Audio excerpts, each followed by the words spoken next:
Salut les gars, j'espère que vous allez bien. Pour ceux qui me découvrent, moi c'est Pépito, très content de vous retrouver pour cette nouvelle vidéo. Alors ce soir, le Real s'impose 2-0 face à une équipe de Grenade qui n'a pas montré énormément de jeu, mais le Real s'impose et reprend la tête du championnat parce que un peu plus tôt, il y a Gérone qui a eu à jouer et Gérone a gagné. Franchement, eux, ils commencent un peu à m'agacer, ils font qu'enchaîner les victoires. Du coup, même là, le Real, en étant premier, le Real se retrouve avec 38 points, égalité avec Gérone, mais à 7 points de l'Atlético et du Barça. Bon, l'Atlético, c'est 2 matchs en moins. Le Barça, c'est un match en moins. Mais c'est déjà ça. Voilà, j'espère que le Real maintenant va pouvoir creuser l'écart avec ses poursuivants.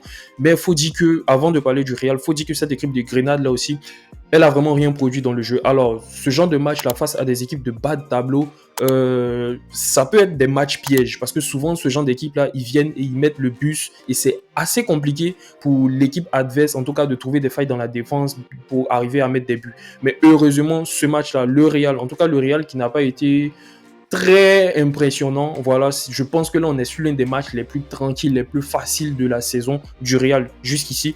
Et franchement, même s'ils ont eu à mettre un peu le bus, ça n'a pas posé de problème grâce notamment à un très gros match de Brahim Diaz qui a marqué son but sur une très belle ouverture de Toni Kroos. Kroos, c'est comme j'ai eu à le dire dans les précédentes vidéos, il fait un très gros début de saison et je pense qu'il est beaucoup favorisé aussi par le fait qu'on lui demande de moins courir parce que là actuellement Kroos en fait c'est pas un joueur, quand tu lui demandes de courir, de faire énormément de courses, c'est pas le joueur que tu mets dans les meilleures dispositions, en tout cas pour produire son meilleur football. Mais quand tu lui demandes de prendre le ballon, d'organiser le jeu et tu mets des joueurs autour de lui pour courir, c'est-à-dire un Valverde, un Chouameni, Kamavinga qui sont blessés, mais Kroos, il fait le taf. Quand tu lui mets un gars à côté qui peut courir, qui peut faire les courses que lui ne peut pas faire, il nous sort des masterclass, il nous sort des top matchs comme ce match-là. Très belle passe décisive pour Brahim Diaz. Brahim qui, en tout cas, gagne énormément de points à chaque fois qu'il est titularisé. Il montre qu'il a quand même sa place dans la rotation de cette équipe. Il montre qu'il est, en tout cas, un élément important de l'effectif du Real. Certes, peut-être qu'il ne pourra pas être titulaire quand les blessés vont revenir, mais je pense que quand Ancelotti va penser à faire les premiers remplacements, Brahim doit quand même lui revenir en tête. Du coup, Brahim qui sort un très bon match, le Real qui reprend la tête du championnat. Il y a en tout cas, ce match-là se finit sur de très bons points. Et Rodrigo aussi, l'homme, en tout cas, très fort du Real actuellement. Il ne fait que planter des buts, c'est très fort. Et moi, j'ai un peu cette crainte-là. À chaque fois, Rodrigo, quand il joue, je me dis, faut pas qu'il se blesse, faut pas qu'un autre joueur se blesse, mais voilà, tant mieux. Il arrive à scorer, il arrive à être bon, et voilà quoi, il y a pas de blessure. Parce que là, le Real ne peut plus se permettre encore de perdre certains joueurs assez importants. Donc, tant mieux. Bellingham, Bellingham avec l'arbitre, c'était vraiment une histoire de je t'aime et moi non plus. Bon, il y a certaines fautes sur Bellingham, faut dire que l'arbitre n'a pas sifflé, par exemple le potentiel penalty. Le joueur, il enlève le ballon d'abord, malheureusement, mais après, il met quand même un coup à Bellingham. Du coup, action un peu mitigée, voilà, un peu mitigée.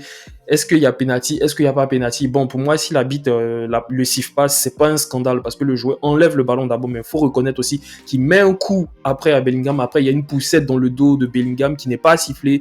Franchement, j'ai pas trouvé l'arbitrage incroyable sur ce match. L'arbitrage en Liga, c'est quelque chose, vraiment pas top. Il y a en tout cas une très baisse de niveau au niveau de l'arbitrage. Va falloir revoir certaines choses. Mais voilà, le Real qui s'impose, le Real qui prend la tête du championnat. Et une chose aussi sur laquelle je voulais revenir, c'est le cas Roselu. Alors Roselu, moi, comme vous le savez, en tout cas pour ceux qui ont l'habitude de m'écouter parler de lui, Roselu, moi, je ne m'attends pas énormément de lui. Je reste sur ma position que Roselu n'est pas un attaquant qui a le niveau pour être titulaire au Real. C'est remplaçant, oui, why not?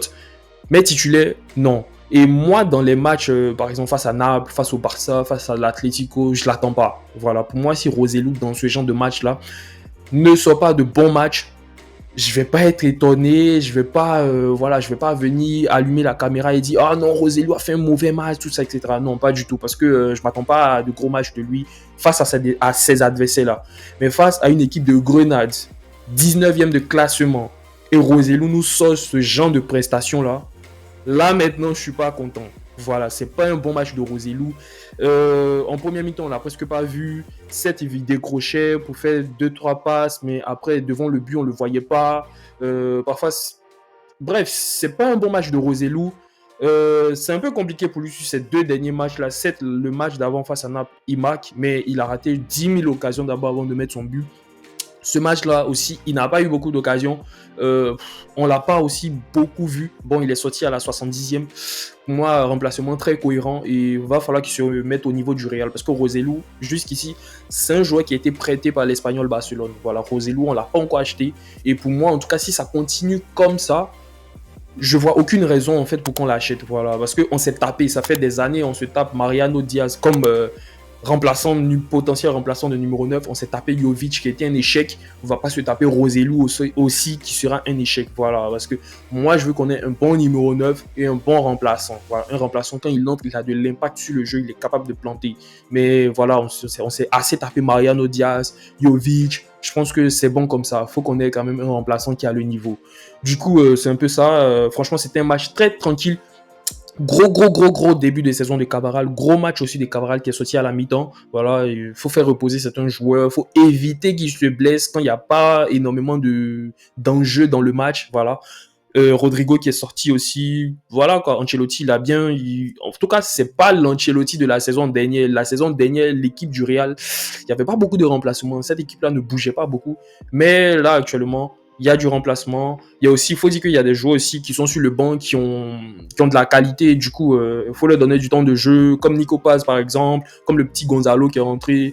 Donc voilà quoi, c'est un peu ça. Pas grand chose à ajouter. Aussi, à chaque fois je dis pas grand chose, mais je me rappelle d'un truc. Gros match de Rudiger. Gros match de Rudiger. La défense est plutôt correcte. Lunin qui a pas eu grand chose à faire. Après, Kroos, comme j'ai eu à le dire, très bon début de saison. Très bon match aussi. Le maestro, le maître à jouer, le métronome. Il y a énormément de qualificatifs pour, en tout cas, montrer à quel point il est bon. Bellingham, voilà, Bellingham, ce match, il n'a pas marqué. Bon, c'est pas bien grave. Bellingham, je pense pas qu'on doit s'attendre à chaque fois, à chaque match qu'il marque. Voilà, c'est un milieu de terrain. Sa qualité première, c'est qu'il soit bon dans le jeu. Après, s'il score des buts, s'il est le meilleur buteur du club, tant mieux, c'est un plus. Du coup, voilà quoi. Tout se passe bien. En tout cas, pas mal de choses se passent bien au Real actuellement. Roselu, va falloir qu'il se remette au niveau. On attend certains blessés qui vont revenir. Je crois que Chouameni va revenir dans pas longtemps.